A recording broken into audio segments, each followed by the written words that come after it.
Assalamualaikum warahmatullahi wabarakatuh. Waalaikumsalam warahmatullahi. Kembali lagi di channel KB Home. Kawan-kawan semua, para pendengar dan para penonton sekalian, gimana kabarnya hari ini?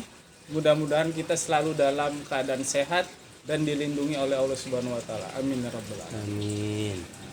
Suasana kita pada hari ini sedikit berbeda ini. Karena kita di alam terbuka yang suasananya sejuk Seger. dan cerah. Betul. Apalagi kita pada hari ini mau ngobrol-ngobrol, bincang-bincang santai dengan Ustadz Salman Hanafi. Langsung saja ya, penasaran? Kita tanya kabarnya dulu. Assalamualaikum Ustadz Salman, gimana kabarnya? Waalaikumsalam warahmatullahi. Sehat alhamdulillah sampai dengan saat ini. Alhamdulillah. Ya sehat. Alhamdulillah. Semangat selalu Pak ya. Semangat, siap. Sengaja kami mendatangkan Ustadz hari ini untuk kita nanya-nanya ini. Boleh.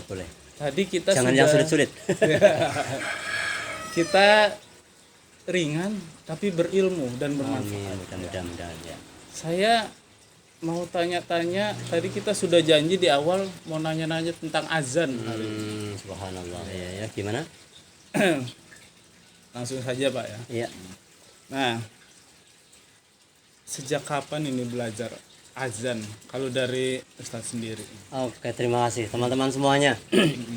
Kalau bicara masalah azan menarik ya, karena semua orang itu sebenarnya bisa azan. Kalau kilas sejarah tentang azan saya kecil itu memang saya dari usia sekitar kelas 4 SD, kelas 3 lah, karena waktu itu memang saya belum bisa wudu gitu, karena saking semangatnya. Bahkan saya pernah mau azan itu karena waktu itu di musola kami amplifiernya baru tuh semangat ya, Saking rebutan ya. Ketika saya mau azan amplinya dibawa pulang. Gitu. Ini menarik karena apa ya, itulah sejarah itu. Jadi waktu kecil karena saking semangatnya ya, namanya anak gitu ya, anak wudu pun belum bisa, tapi karena semangat gitu, seperti itu, masih kecil. Jadi itu, sejak belajar. kelas 4 4 SD, ya, sudah ada semangat untuk belajar azan. Iya, belajar azan. Nanti kita dengar suaranya kawan-kawan ya. Nah, tapi sekarang kita tanya-tanya dulu sekilas ilmu tentang azan itu, bisa tolong dijelaskan nggak Pak? Oke, terima kasih ya. Jadi azan itu kan bisa diartikan adalah memanggil orang sholat ya. Memanggil, dari kata memanggil itu tentunya dengan suara yang indah, suara yang lembut, suara yang bagaimana bisa orang yang dipanggil itu mau mendekatkan begitu. Kembali kepada pokok permasalahannya adalah azan itu memanggil orang sholat. Ada 5 waktu yang tentunya harus kita renungkan. Ada zuhur, asar, maghrib, isya sama subuh. Nah, ini menjadi salah satu kunci di dalam setiap masjid-masjid itu, agar supaya masjid itu bisa berwarna, suaranya kan begitu. Jadi lewat azan itu nanti orang bisa tertarik ya, karena suara yang indah. Harapannya seperti itu, harapannya. Iya. Jadi ketika zuhur kadang-kadang sedang terik matahari ya, gitu di ubun-ubun ya, mendengar suara azan, kita harus bisa dengan nada-nada yang lembut, nada-nada yang benar-benar bisa menjadi salah satu daya tarik gitu. Penyejuk ketika orang sudah lelah dengan aktivitas. Betul. Azan, suara azan dikumandang.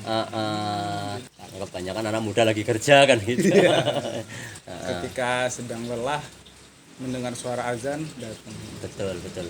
Terus saya agak penasaran ini Pak. Kenapa kalau azan itu tangannya di telinga? Di telinga. Apa ya? Sengaja atau cuman gaya atau gimana itu Pak?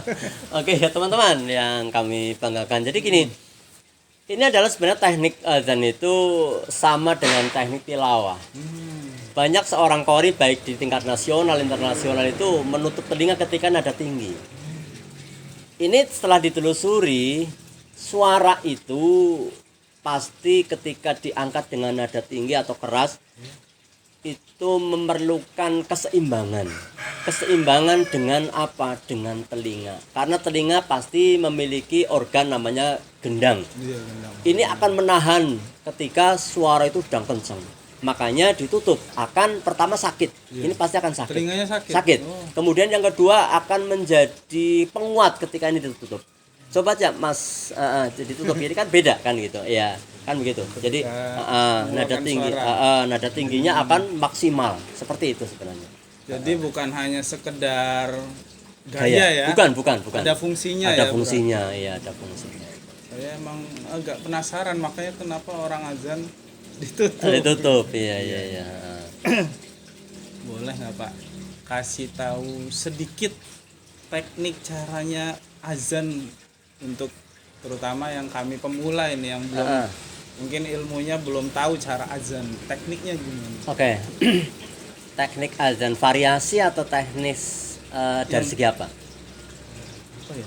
Yang Variasi. umum dasar dulu yang Dasar untuk dulu. pemula seperti Oke. saya ini gimana? Pertama harus memiliki memang dasar suara itu nafas, namanya tanafus. Jadi nafas itu keseimbangan. Kemudian yang kedua mental. Ini mental penting. Mental azan itu jangan sampai ketika azan mentalnya pas-pasan. Ini akan apa? Akan menjadi namanya Suara yang fales. keluar nanti. Iya. Kemudian ada beberapa trik yang tentunya menjadi salah satu kunci, yaitu apa? Nada dan variasi. Ini variasi jarang dimiliki oleh setiap muadzin. Coba contoh saja ketika zuhur, variasinya seperti apa yang bisa menyentuh ini dengan suara yang lemah lembut, dengan pelan-pelan. Asar kan gitu. Kemudian maghrib akan dikencengin dikit karena maghrib itu sudah condong masuk ke dalam malam. Kebanyakan kalau maghrib itu orang sudah istirahat, sudah siap akan jamaah. Ini dengan panggilan-panggilan yang lebih kenceng nggak apa-apa, tapi kencengnya juga harus diatur gitu, tergantung Iya, dari ada muadzin. tekniknya ya. Mm-mm.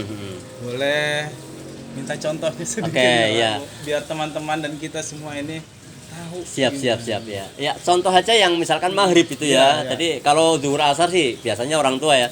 Kalau maghrib isya itu yang sedikit agak digas sedikit ya. Contoh gini, maghrib. Dari langsung aja hayang alal falah ya. Iya. Saya contohkan. Hayya 'alal falah.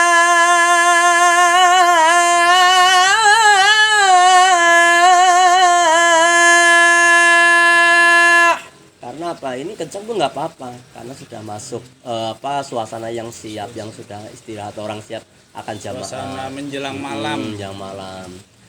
Gitu. Suaranya Ya. merinding saya dengarnya gemetar dari hati. Ini jangan lupa mic juga harus diperhatikan. Ya, jadi kalau kita nada tinggi ditodong nanti hasilnya juga kurang bagus. Artinya apa?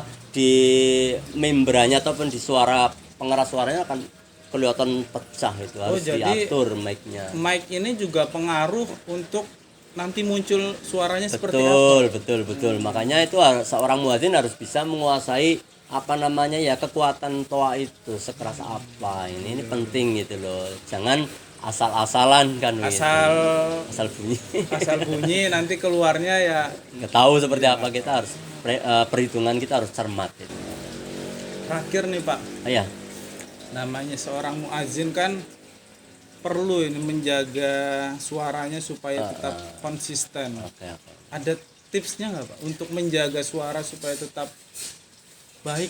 Oh iya, tetap eksis konsen stabil gitu ya. Ya, stabil. Ini memang tidak mudah. Banyak sekali para qori, para muadzin yang menjaga suara dengan kadang-kadang tidak teratur. Paling berpengaruh itu kadang-kadang dari pola tidur. Pola tidur malam itu juga berpengaruh. Kemudian pola makan malam itu juga berpengaruh. Apalagi yang mengandung banyak minyak itu berpengaruh. Kemudian yang paling mendukung adalah olahraga. Iya, kata Rasul sendiri kan disunahkan kita berenang. Oke, terima kasih banyak ini Ustaz Sama-sama. Salman untuk waktunya hari ini. Walaupun singkat tapi kita dapat ilmu tentang azan, insya Allah bermanfaat untuk kita semua. Amin. Begitu kawan-kawan, ilmu tentang azan yang kita dapatkan pada hari ini. Mudah-mudahan bermanfaat untuk kita semua. Sekali lagi terima kasih Ustaz. Sama-sama. Assalamualaikum warahmatullahi wabarakatuh. Waalaikumsalam warahmatullahi wabarakatuh.